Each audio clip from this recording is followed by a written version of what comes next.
नमस्कार, बंसल न्यूज देख रहे हैं आप। मैं हूं आपके साथ जया शर्मा। बड़ी खबर आपको बता दें, मुरैना में एक बड़ा हादसा हुआ है। एयरफोर्स के सुखोई 30 और मिराज 2000 फाइटर जेट क्रैश हुए हैं। सुबह 10 बजे ये बड़ा हादसा हुआ। इस हादसे में एक की मौत की खबर है, 2 पायलट सुरक्षित बताए जा रहे हैं।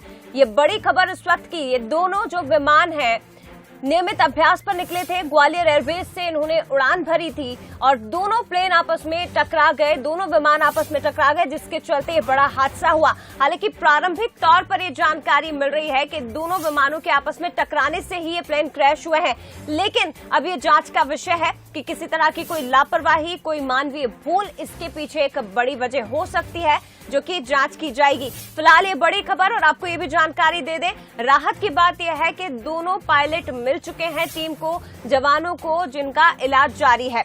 सुरक्षित मिले हैं लेकिन इंजर्ड हुए हैं, इनका इलाज जारी है। सुबह 10 बजे प्लेन क्रैश हुआ। नियमित अभ्यास पर ये निकले थे ग्वालियर एयरबेस से। इन दोनों विमानों ने जो फाइटर जेट है, सुखोई 30 मिराज 2000 फाइटर जेट, जिन्होंने उड़ान भरी थी। वहीं आपको ये भी बता दें कि इस हादसे की जानकारी जैसे ही तमाम अधिकारियों को लगी, मौके पर पहुंच गए हैं। सीएम शिवराज सिंह ने भी इस घटना पर दुख जताया है। बड़ी खबर मध्य प्रदेश के मुरैना की, पहाड़गढ़ का इलाका बताया जा रहा है, जो कि तस्वीरों से ही आप अंदाजा लगा सकते हैं कि एक पहाड़ी इलाका है, पथरीला इलाका है और जंगल इलाका है। यहाँ पर ये विमान क्रैश हुए हैं। बड़ा हादसा सुबह 10 बजे हुआ है। सुखोई, जो कि एयरफोर्स की एक बड़ी ताकत माना जाता है, ये विमान क्रैश हुआ है। मिराज 2000 फाइटर जेट, ये दोनों विमान आपस में टकरा गए, जो प्रारंभिक तौर पर जानकारी मिल रही है। लेकिन राहत की बात यह है क्योंकि पायलट्स को लेकर लगातार असमंजस था कि पायलट्स की क्या स्थिति है। बाद में जानकारी मिली, दोनों पायलट्स टीम को मिल चुके हैं, सुरक्षित है और ये बड़ी खबर है इस वक्त की।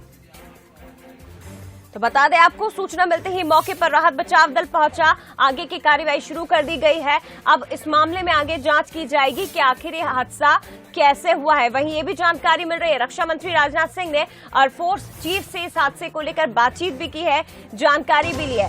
ग्वालियर एयरबेस से इसने उड़ान भरी थी। ये अपडेट आपको इस हादसे से जुड़ा हुआ अब तक का जो अपडेट है वो दे दें आपको। 2 पायलट जो कि सुरक्षित बताए जा रहे हैं, हालांकि इलाज इनका शुरू कर दिया गया है। ये जानकारी मिल रही है कि सुबह 10 बजे के करीब हादसा हुआ है और सुरक्षित इन दोनों पायलट्स को बाहर निकाल लिया गया है। वहीं ये भी खबर मिल रही है कि इस हादसे के बाद इस मामले की जांच के लिए कोर्ट ऑफ इंक्वायरी बैठा दी गई है।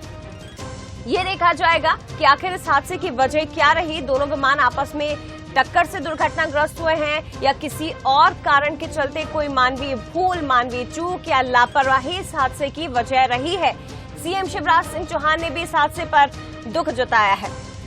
सुखोई 30 और मिराज 2000 ये वो विमान है, एयरफोर्स के लड़ाकू विमान, जो इस हादसे का शिकार हुए हैं। देखिए, आप इस हादसे की भयावह का अंदाजा लगा सकते हैं। जैसे ही विमान क्रैश हुए, उसके बाद उसका मलबा चारों तरफ बिखर गया। तुरंत इसकी सूचना पुलिस को दी गई, प्रशासनिक अधिकारियों को दी गई। तमाम ग्रामीण वहां पर एकजुट हुए और साथ ही रेस्क्यू और बचाव दल तुरंत शुरू किया गया। लेकिन देखिए, इस क्रैश होने के बाद विमान में तुरंत आग लग गई। फिलहाल राहत की बात यह है कि दोनों पायलट्स सुरक्षित बताए जा रहे हैं। पायलट जो है उन्हें हेलीकॉप्टर की मदद से ग्वालियर रेफर किया गया, जहां उनका इलाज भी शुरू कर दिया गया है। इस हादसे से जुड़ी हुई तस्वीरें जो हैं वो भी सामने आना शुरू हो चुकी हैं। मिराज 2000 125 राउंड गोलियां प्रति मिनट ये दागता है।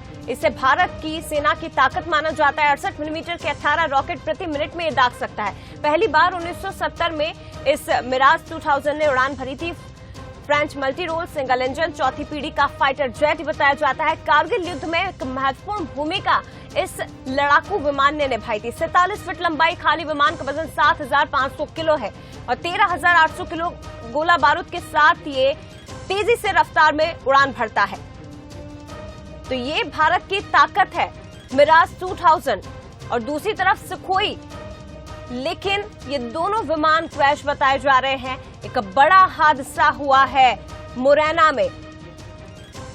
बंसल न्यूज ने एक्सक्लूसिव बातचीत की मुरैना एसपी से, तब उन्होंने जानकारी दी कि हादसे की वजह अब तक सामने नहीं आ सकी है। लेकिन देखिए आप तस्वीरें, एक बड़ा हादसा मुरैना में हुआ है। पास जो सूचना है वो ये है कि एयरफोर्स ने बताया कि 2 प्लेन क्रैश हुए हैं, एक सुखोई है और एक मिराज है जी।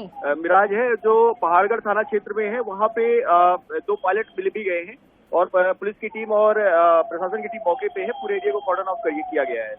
दोनों पायलट्स मिल गए सर, दोनों विमानों के? हाँ, 2 पायलट मिल गए। जानकारी मिल रही है क्योंकि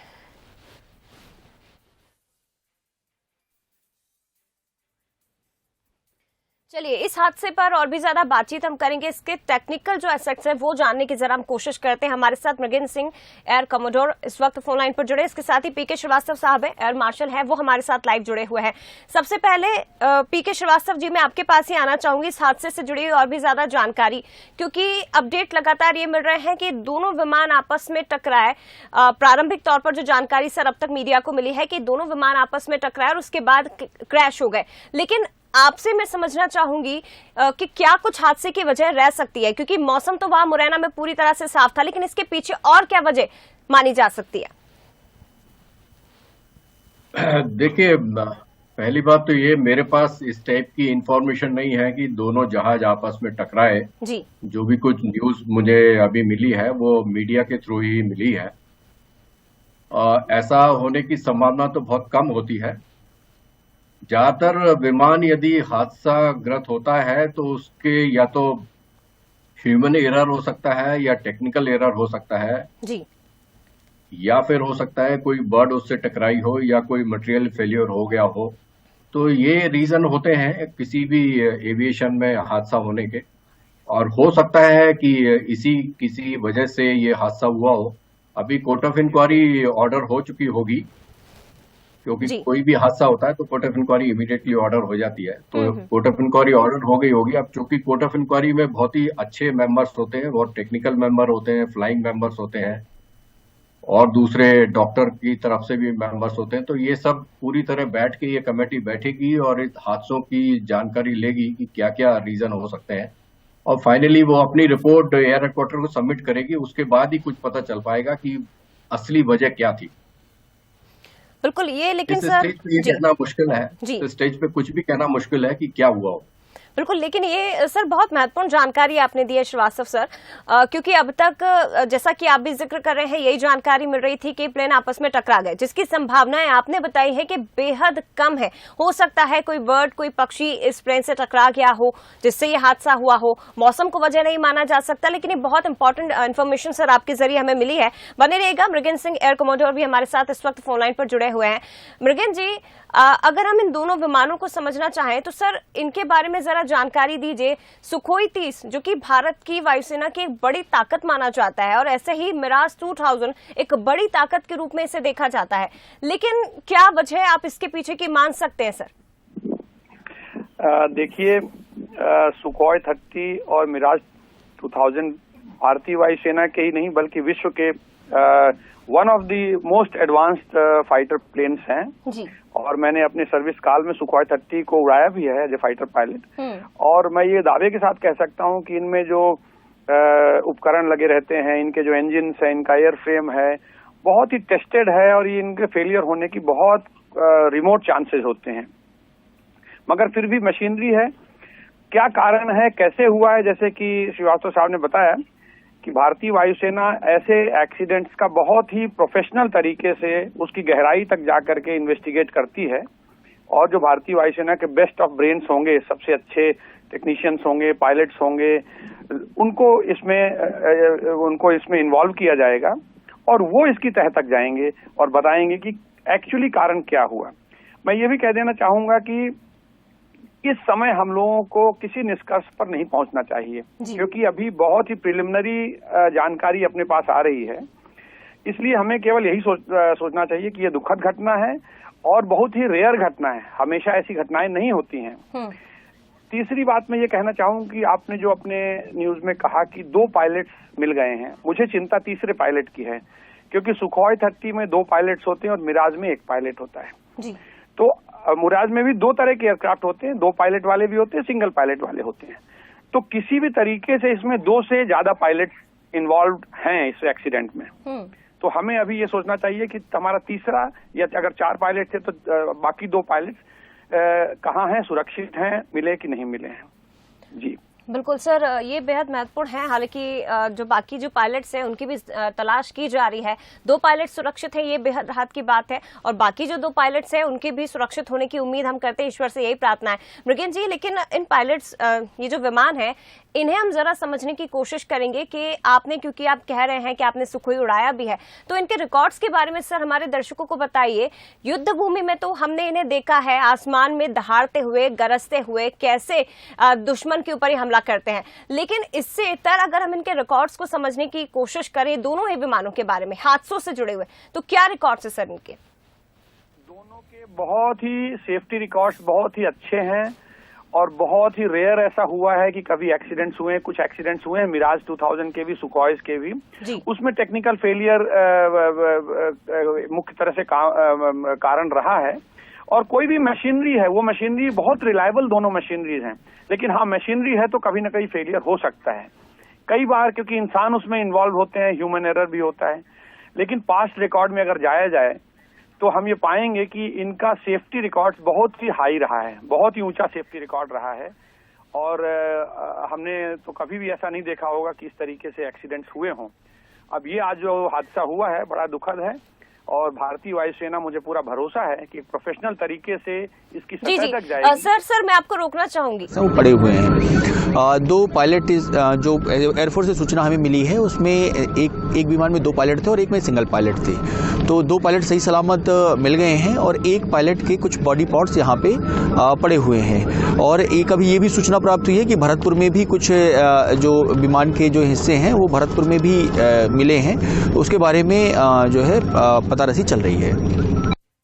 देखिए, मुरैना एसपी आशुतोष बागरी को आपने सुना, और उन्होंने ये बड़ी जानकारी दी है। 2 पायलट सुरक्षित, जिन्हें ग्वालियर भेजा गया है इलाज के लिए, लेकिन एक पायलट के वहां पर बॉडी पार्ट्स मिले हैं। ये बड़ी खबर है, बड़ा अपडेट इस वक्त एसपी साहब ने दिया है। आशुतोष बागरी जो एसपी हैं मुरैना के, उन्होंने बड़ा अपडेट दिया है कि एक पायलट के बॉडी पार्ट्स वहां मिले, और ये बेहद दुखद है, क्योंकि हम पायलट्स के सुरक्षित होने की कामना कर रहे थे, प्रार्थना कर रहे थे, लेकिन ये बड़ी जानकारी उनकी ओर से दी गई है। पीके श्रीवास्तव जी हमारे साथ लगातार एयर मार्शल जुड़े हुए हैं। श्रीवास्तव जी, उम्मीद कर रहे थे, क्योंकि 2 पायलट सुरक्षित थे और बाकी 2 की भी हम उम्मीद कर रहे थे, प्रार्थना कर रहे थे वो सुरक्षित हो, लेकिन ये जानकारी एसपी साहब की ओर से दी गई है कि वहां पर एक पायलट के बॉडी पार्ट्स मिले हैं। जी हाँ, अभी जैसा कि मैंने भी अभी सुना, तो ये बहुत ही दुखद है कि इस हादसे में जो है वो हमने एक अपना जाबाज सिपाही खो दिया। तो पायलट की ट्रेनिंग जो है बहुत टफ ट्रेनिंग होती है, और उसके साथ ही जैसा कि अभी एयर कमोडोर मृगन बता रहे थे कि दोनों ही जहाज जो है बहुत ही रिलायबल जहाज है, दोनों ही पूरी तरह से कंप्यूटराइज हैं। यदि जमीन से इन जहाज के उड़ने के पहले इसमें बहुत ज्यादा चेकिंग होती है, पूरे सिस्टम की रिलायबिलिटी उसकी चेकिंग होती है, और जब तक सब सिस्टम काम नहीं कर रहे होते हैं ये जहाज टेक ऑफ ही नहीं कर पाते दोनों जी। तो अब ये क्या हुआ है, आसमान में जाके कौन से सिस्टम ने किस ढंग से बिहेव किया है, ये तो जब कोर्ट ऑफ इंक्वायरी की फाइनल रिपोर्ट आ जाएगी, सबमिट हो जाएगी, तो उसके बाद ही पता चल पाएगा। लेकिन हादसा होना एक बहुत ही दुखद घटना है, और खासकर एक इस तरह से हमारे एक पायलट को खो देना, ये देश के लिए भी बहुत बड़ा लॉस है, एयरफोर्स के लिए लॉस है, और एक सोसाइटी, हम जिस सोसाइटी में रहते हैं हमारे लिए भी एक बहुत ही दुखद घटना है। लेकिन अच्छी बात एक भी है कि बाकी दोनों पायलट जो है वो सुरक्षित हैं। उनको जैसा आप लोगों ने बताया कि हॉस्पिटल में ले जाए गए हैं, हॉस्पिटल में उनका इलाज हो रहा है। ईश्वर से प्रार्थना है कि वो दोनों जल्दी स्वस्थ हो जाएं और फिर से अपनी ड्यूटी पर लौटें। निश्चित एक बड़ा लॉस है सर, जैसे कि लगातार बताया जा रहा है, क्योंकि हम लगातार प्रार्थना कर रहे थे कि बाकी 2 पायलट्स हैं वो भी सुरक्षित हों, लेकिन एक पायलट्स के दुखद निधन की खबर हमें मिल रही है, उनके शहीद होने की जानकारी मिल रही है, बॉडी पार्ट्स उनके मिले हैं। आपसे ही मैं समझना चाहूंगी श्रीवास्तव जी, जैसे कि आपने भी जिक्र किया कि जब भी इस तरह के विमानों को उड़ाया जाता है उनकी पूरी जांच की जाती है, चाहे वो अभ्यास पर ही क्यों ना निकल रहे हो, लेकिन पूरी जांच के बाद ही इन्हें उड़ान भरने की अनुमति मिलती है। अब ऐसे में सर क्या कारण हो सकते हैं, जैसा कि आपने बताया कि बर्ड सामने आ सकता है, ये हो सकता है क्योंकि दोनों विमानों के आपस में टकराने की संभावनाएं बेहद कम है, लेकिन मानवीय भूल अगर होगी, कोई चूक अगर होगी तो वो क्या होगी, और अगर टेक्निकल कोई कारण रहा होगा इस हादसे के पीछे की एक बड़ी वजह, तो वो क्या रहा होगा सर?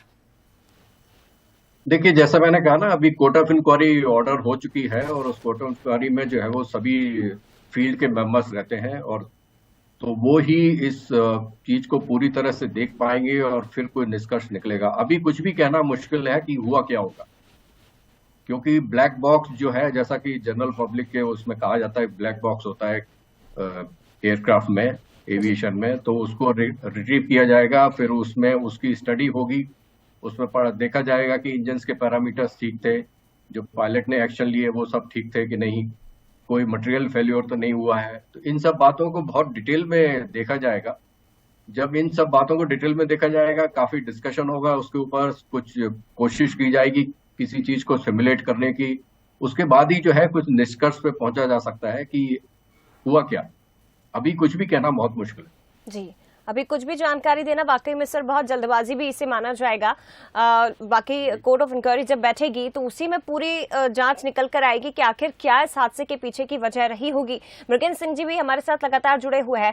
मृगेंद्र जी, आपसे मेरा सवाल ये रहेगा सर, राफेल जिसे 4.5 जनरेशन का विमान माना जाता है, और अगर हम इन दोनों विमानों की बात करें, मिराज 2000 और इसके साथ ही सुखोई 30, ये किस जनरेशन के विमान हैं, और इनकी सुरक्षा को लेकर भी मैं आपसे सवाल पूछना चाहूंगी, कितना सुरक्षित इन्हें माना जाता है, सेफ्टी मेजर इसके क्या हैं, ये भी जरा जानकारी दीजिए सर। ये 4th जनरेशन फाइटर्स हैं बेसिकली दोनों, बहुत ही एडवांस्ड फाइटर प्लेन्स हैं, और इनमें जो सुरक्षा के उपकरण होते हैं और जो सुरक्षा के हिसाब से इन्हें बहुत ही सेफ माना जाता है। मैंने खुद फ्लाई किया है मिराज 2000, सुखोई 30, और हम लोगों ने मिराज 2000 के साथ भी काफी सारी एक्सरसाइजेस की हुई हैं, जो कि आज भी ऐसा लग रहा है कि शायद इन दोनों विमानों के बीच में कोई एक्सरसाइज चल रही थी। तो सुरक्षा के हिसाब से बहुत सारे उपकरण होते हैं जो वार्निंग देते हैं आपको, कुछ अगर गड़बड़ होने वाला होता है। और जैसा कि श्रीवास्तव साहब ने बोला कि अगर कोई टेक्निकल प्रॉब्लम है तो ये एयरक्राफ्ट टेक ऑफ ही नहीं कर सकते हैं, इनको पहले ही वार्निंग आ जाती है और उनकी फिर से जांच होती है। जब तक उसको पूरी तरीके से ठीक नहीं कर लिया जाता तब तक इनको आगे नहीं बढ़ाया जाता है। तो आज जो ये हादसा हुआ है तो ठीक है, हम एक मशीन है जिसको ऑपरेट कर रहे हैं, ह्यूमन बींग्स उसको ऑपरेट कर रहे हैं, तो उसके कई कारण हो सकते हैं। हो सकता है कि आपस में टकरा गए हो सकता है कि कोई टेक्निकल फेलियर हो सकता है कि कोई ह्यूमन एरर हो, कोई बर्ड हिट हुआ हो। तो अब हमें थोड़ा इंतजार करना पड़ेगा, क्योंकि एक प्रोफेशनल तरीके से जैसे भारतीय वायुसेना अपने ऐसे हादसों का पूरा इंक्वायरी करती है और उसकी सतह तक जाती है, तो बेस्ट ये सबसे अच्छा रहेगा हम सब के लिए कि हम थोड़ा सा इंतजार करें और जो भारतीय वायुसेना निष्कर्ष पे पहुंचे हम केवल उस पे भरोसा करें, ना कि इधर उधर की रूमर्स और अफवाहों पे जाएं। इस समय केवल यही कहना होगा, बहुत ही दुखद है, और ये बहुत ही दुखद बात है कि हमने एक पायलट, जांबाज पायलट खो दिया है। ईश्वर उनकी आत्मा को शांति दे। बिल्कुल बिल्कुल सर, ये बेहद दुखद है वाकई में, क्योंकि ये न केवल एयरफोर्स के लिए बल्कि पूरे देश के लिए, भारतवासियों के लिए एक बड़ी क्षति। जब हम इस तरह से अपने जवानों को खोते हैं, जब वो शहीद होते हैं, तो ये सभी के लिए बेहद दुखद होता है। मृगेंद्र जी, कई और सवाल इस वक्त मेरे जहन में जो मैं आपसे पूछना चाहती हूँ, क्योंकि लगातार क्योंकि अभ्यास को लेकर भी बात की जा रही है कि ये जो दोनों विमान थे वो रेगुलर अभ्यास पर थे, नियमित अभ्यास पर ही उड़ान भर रहे थे। तो जरा अभ्यास के विषय में सर जानकारी दीजिए कि जब ये विमान इस तरह के अभ्यास पर निकलते हैं तो उससे पहले के क्या कुछ ध्यान रखने योग्य बातें होती हैं, जब ये उड़ान पर होते हैं तब क्या ध्यान रखने योग्य बातें होती, समय क्या होता है जब इस तरह के विमानों को अभ्यास के लिए भेजा जाता है? तो ये देखिए, फाइटर पायलट्स को लगातार कंटिन्यूअसली अभ्यास करते रहना जरूरी है जी, और अगर ज्यादा गैप होता है तो फिर आदमी थोड़ा अभ्यासरत हो जाता है। तो अलग अलग तरीके के कॉम्बैट सिचुएशंस हम लोग सिनेरियो लेकर के आते हैं कि अगर हम युद्ध के दौरान अपने दुश्मन के जहाजों पर अटैक करने जा रहे हैं तो उनके जहाज क्या करेंगे। तो ये सब चीजें हम लोग बैठ के एक सिचुएशन बनाते हैं ब्रीफिंग रूम्स में, 1-1 घंटे, 1.5 घंटे, 2-2 घंटे इनकी ब्रीफिंग्स होती हैं। हम लोग एक दूसरे डिस्कस करते हैं कि आज हम लोग इस चीज का अभ्यास करने वाले हैं, क्योंकि हवा में जब एक वॉर सिनेरियो में हम जाते हैं तो कई हजारों तरह की सिचुएशन सामने आ सकती हैं। इसीलिए जो फाइटर पायलट्स होते हैं, जो स्क्वाड्रन्स होते हैं, वो लगातार दिन रात सुबह शाम अलग अलग तरह की प्रैक्टिसेस करते रहते हैं कि हम जब युद्ध में जाएं तो हमारे सामने जैसी भी सिचुएशन आए उसकी प्रैक्टिस हमने कहीं ना कहीं से कर रखी होती है। तो उसमें 2 एयरक्राफ्ट होते हैं या 4 एयरक्राफ्ट आपस में कॉम्बैट करते हैं, 6 एयरक्राफ्ट कॉम्बैट करते हैं, अलग अलग तरह के मनूवर्स करते हैं। लेकिन हाँ, इनको करने के पहले अगर वो हमारी सॉर्टी 1 घंटे या 2 घंटे की हवा में होती है तो ग्राउंड में कम से कम 4 से 5 घंटे उसके बारे में ब्रीफिंग्स होती हैं, उसके बारे में एक दूसरे से डिस्कशंस होते हैं, उनके बारे में एसओपीज बनाई जाती हैं, तो बहुत एफर्ट जाता है इसमें।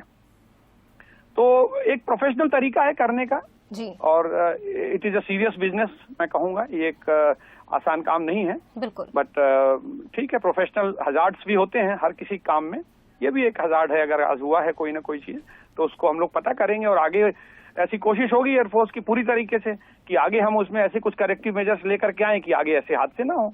इससे कुछ ना कुछ लेसन ड्रॉ करेगी एयरफोर्स। बिल्कुल बिल्कुल सर, इस पर ध्यान देना बेहद जरूरी हो गया है क्योंकि पिछले कई दिनों में हम देख रहे हैं मध्य प्रदेश में ही ये तीसरा एक बड़ा हादसा है। कुछ टाइम पहले रीवा में इस तरह का एक हादसा हुआ था जब विमान क्रैश हुआ था। और अगर मिराज 2000 की बात की जाए, मैं आपके पास आना चाहूंगी श्रीवास्तव जी, मिराज 2000 की बात की जाए तो ये वही विमान है जिसने पाकिस्तान के बालाकोट में घुसकर जैश ए मोहम्मद के जो तमाम आतंकी संगठन थे, जो एरिया थे, उन्हें ध्वस्त करने का एक काम किया था। अब जब इस तरह के हादसे होते हैं, जब हम अपने जवानों को खोते हैं, तो सेना की, वायुसेना के मनोबल पर इसका कितना प्रभाव पड़ता है सर?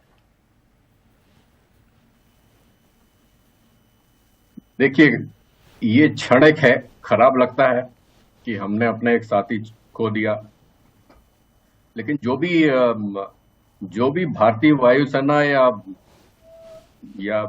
थल सेना या जल सेना को जो ज्वाइन करते हैं, उनके दिलों में एक जज्बा होता है और वो जो भी कुछ काम करते हैं वो देश के लिए करते हैं।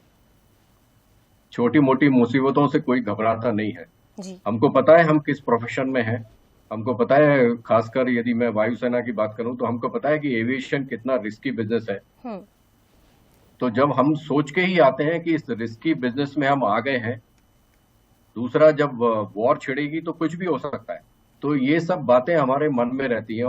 और सबसे बड़ी बात, जब हम ज्वाइन करते हैं तो हमारी ट्रेनिंग इतनी टफ होती है कि हमको फिजिकली टफ तो बनाया जाता है, इसके साथ साथ हमको मेंटली टफ भी बना दिया जाता है कि यदि इस टाइप के हादसे कभी हमारे सामने हो तो हम उससे डगमगाए ना, अपने पर्पस को, अपने एम को, जो हमको देश के सामने दिया, जो हमको दिया गया एम, उस एम को हमको कंप्लीट करना है। ये मुसीबतों से हमको घबराना नहीं है, ना ही डरना है। हाँ, खराब जरूर लगता है जी, लेकिन ये प्रोफेशन है।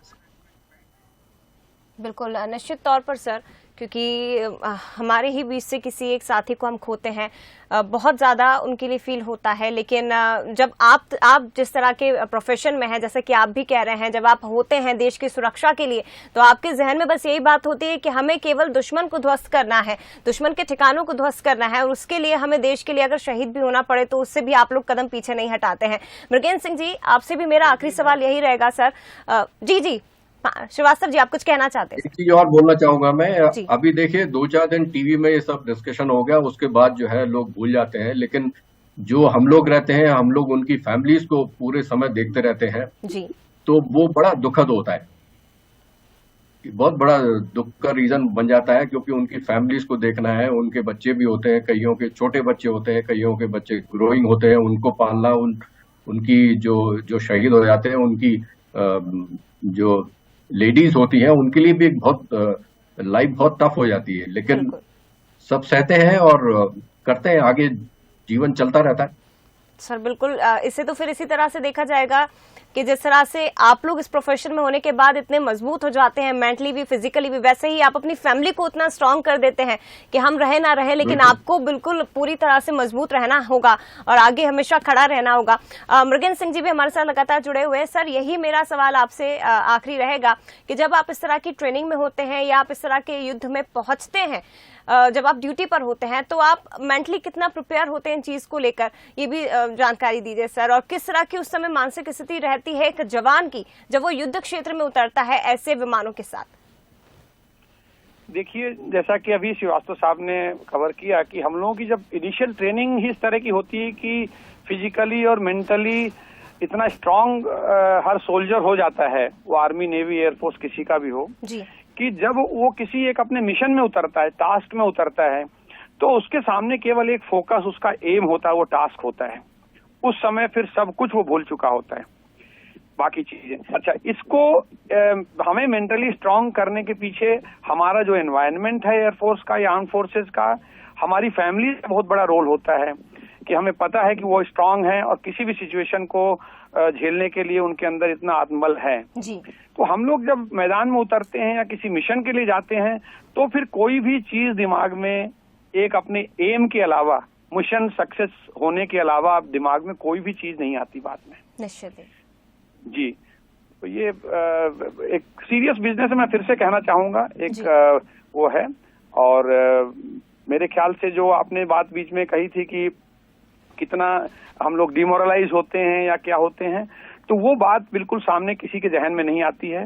हम लोगों को पता है कि टास्क हमें क्या अचीव करना है। हाँ, ये ऑक्यूपेशनल हजार्ड्स ऐसे होते हैं, उनसे हम उनकी छानबीन करते हैं, उनकी इंक्वायरी करते हैं, उनसे लेसन ड्रॉ करते हैं और आगे बढ़ते हैं। जी। लेकिन कोई भी सोल्जर, कोई भी वायु सैनिक कभी भी ऐसे हादसों से डिमोरलाइज नहीं होता है। उससे लेसन ड्रॉ करके हम लोग आगे बढ़ते हैं और अपने आप को और भी मजबूती के साथ प्रेजेंट करते हैं। और भारतीय वायुसेना एक बहुत ही प्रोफेशनल वायुसेना है, वर्ल्ड की टॉप वायुसेनाओं में गिनी जाती है। और मुझे पूरा भरोसा है, पूरा विश्वास है, मैं जानता हूं इस चीज को कि इसकी सतह तक भी भारतीय वायुसेना पहुंचेगी और पता करेगी कि किन कारणों से ये हादसा हुआ है और हम क्या उसमें करेक्टिव मेजर्स लेकर के आए कि भविष्य में ये हादसा ना हो। बिल्कुल, ऐसे हादसे जरूर सबक देते हैं, सीख देते हैं कि भविष्य में इनकी पुनरावृत्ति ना हो। लेकिन आप जैसे जवान जब तक हैं, मृगेंद्र सिंह जी, पीके श्रीवास्तव जी, तब तक देश की जो तमाम जनता है, पूरे देश सुरक्षित ही है। बहुत शुक्रिया आपका मृगेंद्र सिंह जी, पीके श्रीवास्तव साहब, आपका भी बहुत धन्यवाद बंसल न्यूज से बातचीत के लिए। एक बड़ा हादसा मुरैना में हुआ है, विमान क्रैश हुआ है वायुसेना का, और ये बेहद दुखद है कि हमने अपने एक जवान को इस हादसे में खो दिया है। लेकिन अब इस हादसे की वजह क्या रही है, ये कोर्ट ऑफ इंक्वायरी के बाद पता चलेगा, जो कि बैठा दी गई है।